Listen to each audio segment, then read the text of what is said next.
live in a quiet rural area, and I honestly only had one real relationship. I tried blind dates, online websites, through friends, but none of them cut it for me.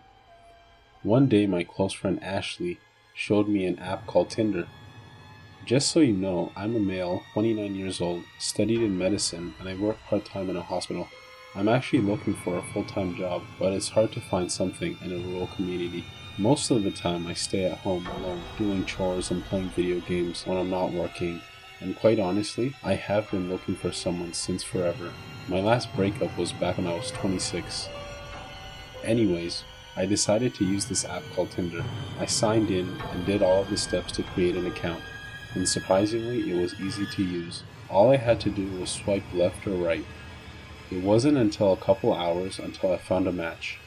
She was pretty, but her personality didn't really suit me. She seemed like a gold digger, to be completely honest, and I was completely turned off. After weeks of swiping and playing around on Tinder, I found someone that I actually liked. Her looks were good and her personality was great. After chatting for a while, I told her to come over to my place, considering that she wasn't that far away from me. Her location was about 8 kilometers away from my place, and being in a rural area, that is not that far away by my standards, and she thought so too. The date was set and I told her to message me as soon as she got here. I took hours getting ready. I set the table, music, and candles because I wanted to make a good first impression. When I got it all done, I sat on my couch and waited patiently. Hours went by and then I felt it, my phone vibrating in my pocket. I was surprised to notice how long I was waiting for her message. By the time I received the message, it was already past 10 p.m. "Hey, I'm here. Come out of your house whenever you are ready," it read. I took a peek through the blinds to see if anyone was outside, but all I saw was a white, old, rusty, and dirty pickup truck. I took my phone and texted, "Where are you? I can't see you." Within mere seconds, she replied back with, "Okay, I'm coming out. By the way, is that you in the window?"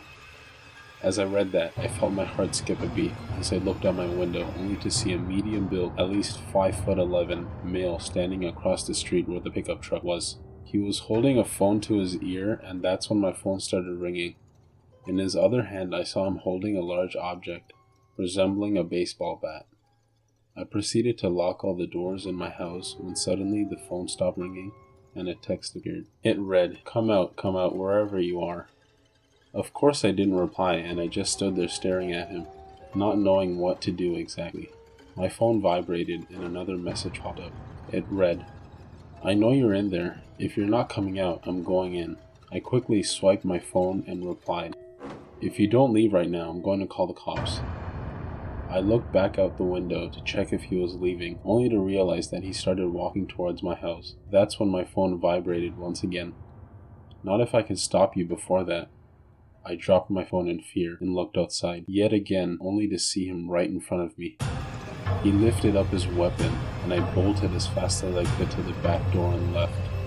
As I was running, I heard my window shatter. As I unlocked my back door, I saw his reflection coming in through the smashed window. I unlocked it and ran towards the forest. Because I lived in a rural area, I was basically surrounded by trees and hills. I ran as far as I could, my adrenaline was rushing through my body, and I quickly hid behind a rock while my heart raced constantly. All I could ever hear was my heavy breathing. I reached for my pocket to take out my phone, but had noticed that I had dropped it in my house. That's when I heard rattling coming from directly behind me. I started running as quickly as I could, but my wet socks slowed me down. That is when I saw a light in front of me. I was close to the main road when I saw 2 cops drinking coffee in front of their car. It was a miracle. I ran to them as fast as my legs could run and alerted them. I told them everything and they let me sit in the back seat of the car. One of the officers decided to go in the forest while the other comforted me. He came back minutes later and said he found nothing.